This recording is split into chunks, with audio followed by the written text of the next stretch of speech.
Today we're going to talk about Amazon. Their CEO decided to pledge to improve worker safety in shareholder letter. So we'll see if this is actually a thing.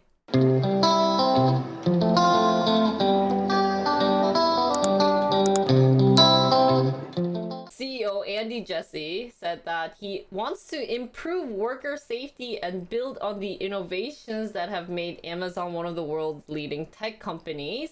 And also, he did take over Jeff Bezos' position last summer. He quoted, "We spent Amazon's first 25 years building a very large fulfillment network and then had to double it in the last 24 months to meet customer demand." He also noted the challenges of the labor shortage and supply chain issues that led to higher costs. And that Mr. Jassy said that the company's employee injury rates were sometimes misunderstood but vowed to do better. Oh, really? He said incidents in its warehouse were slightly above Amazon's peer average and slightly lower than the company's peer average in the courier and delivery business. Amazon workers last year suffered serious injury rates at twice the rate of non-Amazon warehouse. Oh, that's still a lot. And so I guess they did unionize, and have some workers have criticized the companies over concerns about safety and how the company tracked productivity, including the rates at which employees must sort packages. Amazon last week appealed the loss due to actions it accused the National Labor Relations Board and union group of taking both and during the vote. What are some measurements? I wish they had more measurements to deal with. In France, I have a lot of friends complaining about the work conditions at Amazon, but the salary is quite good. Oh, how much do they... much of Mr. Jassy's letter is focused on innovations. He did go over several of Amazon's most notable achievements. Oh, we don't really need those. We worry about the safety, Mr. Jassy. Not much about your package delivery operations and flagship devices. And he also spoke about the company's massive growth throughout the pandemic, saying it grows the equivalent of 3 years forecast growth in 15 months. So it seems that they did try hiring a lot. They need to get more exact on the numbers. Maybe that's why they don't want to talk more about the numbers though. So that growth has slowed down lately. Companies earlier this year posted fourth quarter earnings that showed a 206 million operating loss. And sales in its online store segment fell by 1%. While Amazon hired more than 300,000 workers last year, Mr. Jassy said on CNBC that the company still didn't have enough people in certain locations. So maybe the right way of doing this would be having bots to sort out packages. In ending his letter, Mr. Jassy turned to the often repeated phrase by his predecessor that has become a much company lore as a pledge for the e-commerce powerhouse to not turn to mediocrity. It remains day one, Mr. Jassy wrote. Last week we talked about future drone delivery, but it seems they need to focus on worker satisfaction and safety first. Yeah, no break sucks for 8 hours. They need to figure out a better way to have in between time. They should have like a CCTV at the warehouse to see how much they're doing a good job and that they could, pinpoint. But then if you have a CCTV inside the warehouse, they're not gonna like it. The workers are not gonna like it. This is why I didn't really like working at a factory, because then I'm like the person in the middle who has to be in control of both the operators and the company. It's just so hard. Yeah, I want to check how Amazon works then. Amazon working in... I wonder what makes it unsafe. Probably lifting heavy stuff would be one of them. So then robots really need to be built for at least Amazon's case. Do the normal workers have the performance improvement plan too, or is that just on the tech side? I think they also do. Falling while trying to get boxes that are quite high. Don't they have that cart to do it? Or is it something like this? But I don't think she's actually doing it. I think she's just sorting. Yeah, the forklift, yes. So I guess the best solution for Amazon is to build a robot. But I feel like the automation is already high tech, isn't it? And that you wouldn't need much to do with the sorting thing. A lot of people would lose their job too much. But if they're already complaining that the working environment is unsafe, then wouldn't it be better to do automation? Like, you can't do both. I think if you're gonna pick automation, you have to deal with people losing their jobs. Like, if you want to have better working environment, then you have to have automation embedded, especially in factories. US has already lost enough jobs to automation and outsourcing. People become obsolete, then universal basic income is the answer. I want to know if other states have high health reports as well. Amazon Germany striking since there will be a larger requirement for higher skilled jobs. Yeah, maybe they'll get better paid. So then people actually need to work and study. Now it won't be any, mindless, repetitive jobs. And it's that actually you have to get education, which I think it's really good for the operators to get a better understanding of how this product works. I heard factories are quite cold too. It really depends on which factory. Maybe here it might be cold. But if you have, so some of the places have lower ceilings so that the heat is not going all over the place, so it doesn't get that cold. It means people will actually have to study to get a job, but no one wants to do blue collar jobs. They're still great jobs. If everyone's gonna try to get higher level jobs that require higher education, that means everyone will have to go to college, but with raising college prices along with limited college, it's going to be hard. Yeah, I don't think it has to be college. Like, a couple of the operators got separate education from the company, and I think they took a test so that you could be like the group leader for that division, and that guy had higher skill level and get better paid because he knew more about the product that they were working on and that he knew how to fix stuff, and he didn't really need to go to college, or like they had like college in the company. Yeah, so I don't think you need to get like higher education. But those jobs will be limited than they are already. There are too many people for everyone to have those type of jobs. But you're here complaining about work setting not being good and that they're having health concern at the workplace. So we've decided that if it's really hard for Amazon to continue working, that they should, get a better automated systems, and that to deal with automation and fix those issues, you would need better, you're somewhat of an education to at least debug any issues that the automation is having. And to do that, you would need extra studies. So that's including other jobs if you're having automation, right? Not everyone can be happy. It's really hard to be in the middle for this thing. Actually, Amazon helps you about getting better education. Oh. Not everyone can have high-paying jobs structurally. Structurally. There will always be much less high-paying managerial roles than lower-paying roles, true. Automation is good for Amazon for profit purpose, but they could also try to hire more people. But no one wants to work at Amazon, that's the thing. How are they going to convince workers to work? You can't just easily say, just increase the raise. It would be better society if Amazon improved the workplace for human instead of making them... Well, that's the thing. I think they already tried, and I think it's not no one's being satisfied with Amazon. Do you really think Amazon didn't try?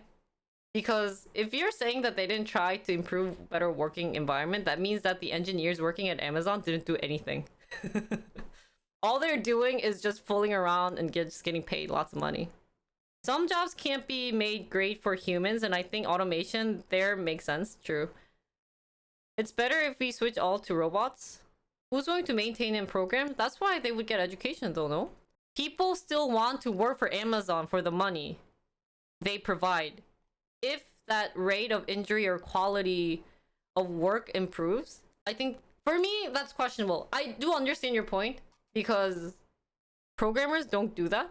Amazon wants to increase profit however they can. Yeah, because they have to pay so many people, guys. Amazon has to pay so many people versus compared to other companies. They have not only employees working for the company, but also operators who has working at the factory too. Trying to use Amazon, they would need to build more warehouses. That's extra cost. Oh, I don't know how Amazon does it. Amazon has 100% employee turnover rate a year. Oh. We just have one robot, but we are an older warehouse.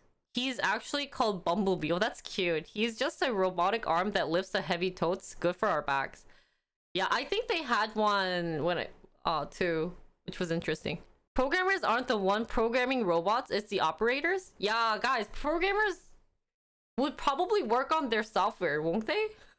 Also, operators can program, guys. There's a lot of smart operators. Don't think that they would only be interested in doing simple work tasks. Like, they're much smarter than me.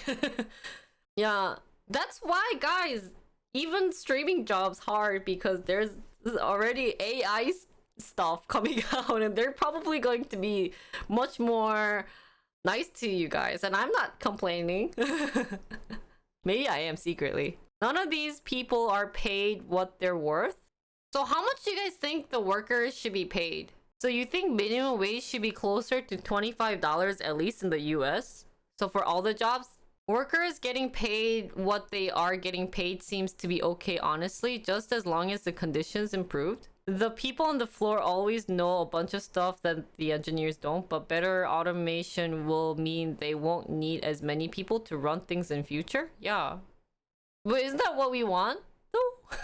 If you raise the minimum wage, all the prices are just going to go up, aka inflation.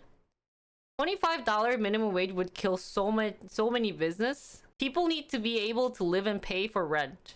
So then how much do you think executives should be earning? If you think that the amount of that they're earning too much. Only 20% is working in the coal industry, but they're producing more coals in 2001.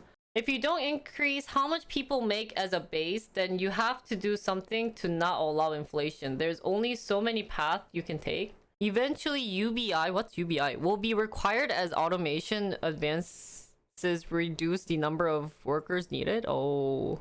Wait, so can I just get a vote? I'm just curious. Who says yes to automation and who says no to automation? Like, where do you guys stand on the fact that Amazon should have automation embedded in their warehouse to solve this health concerning issue? Amazon already has very advanced automation. Oh, like how advanced is it?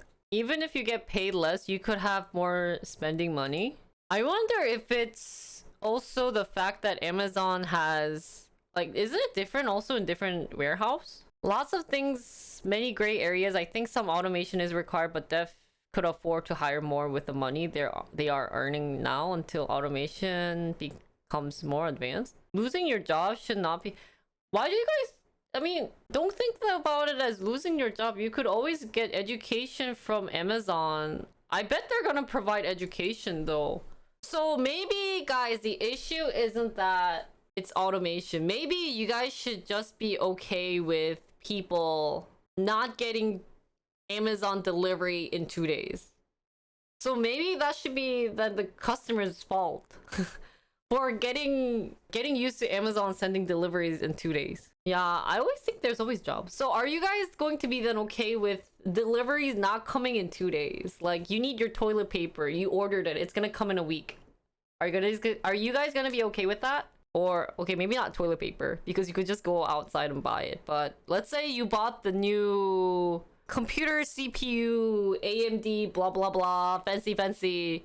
So then what happens if a different company comes up with this idea and then Amazon's gonna lose all your customers? Or are you still going to use Amazon if a different company comes up with the 2-day idea and say that they can deliver fast in time?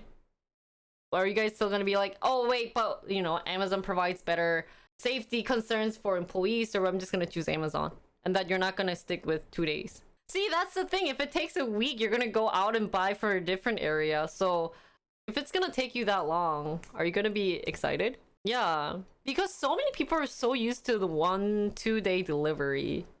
Amazon would need something like Uber's surge pricing to dynamically destroy demand to match their ability to deliver. If it takes longer, the point then is usually price. Yeah. So that's the thing. If the consumers are saying they're okay with 5-day delivery, so then let's ask the question: who's okay with Amazon delivering whatever you always order from Amazon in 5 days?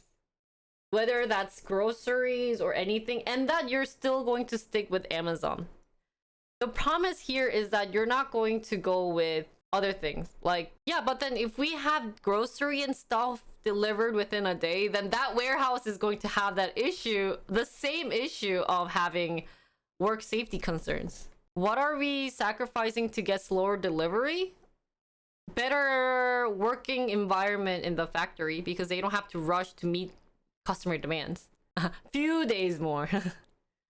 Yeah, people use Whole Foods because now we're kind of concluding not only if they're having like the working issue, the concern is that because Amazon has the 1-2 day delivery system, meaning that the warehouse has to meet customer demands to satisfy, then if we could slow down sending groceries or everything 1 or 2 days, yeah, but they would have better working life. For now, Amazon, it's 1 or 2 day delivery. That's customer demands they have to meet. Even if it piles up, if they could just get the package over in 5 days, it doesn't matter if it piles up. But they're not forced to work the same amount as currently. The thing about having it faster delivery is that they have to get 10 out a day when they can just get out 5. So then they can have actual break time if they just needed to get only 5 out a day. Yeah, but we're increasing the delivery time. So now we don't have to get this in by 2 days. That would be interesting. Maybe it's also different amongst different companies. Having half day delivery probably raised workload, has the rush to get things done. If we go back down to 3+ day delivery, either they still get stuck with same amount of delivery, so giving additional time for delivery becomes moot, or they lose business and they have to work less load. I think we need to look at how Amazon does logistics and supply chain. Maybe it's optimized to allow for 2 days delivery. We can't assume they can switch to a 5-day delivery service. But don't they need to just go back to what they were doing normally though? Guys, it's really hard to have a company, guys, I think. Too many things to consider. Anyways, in the end, guys, let's conclude Amazon. And I guess there are so many solutions that they could do, but people are still fighting over each of the solutions out there. So I don't know if we should actually boycott Amazon, because I bet Amazon made your life easier. So I think they're still doing a great job. Of course, they need to work on employer safety concerns. Like, they have to fix these issues, but the thing is, not everyone's gonna be happy in the end. Like, we can't satisfy everyone. And that's probably the same thought process that Amazon is having. So kind of give them a leeway. Of course, you guys might consider Amazon as a monopoly, but they're just doing their job in staying #1. So it's how competition goes. Someone has to lose, yeah. No matter the company, if you want to change their action, then you vote with your money. Oh.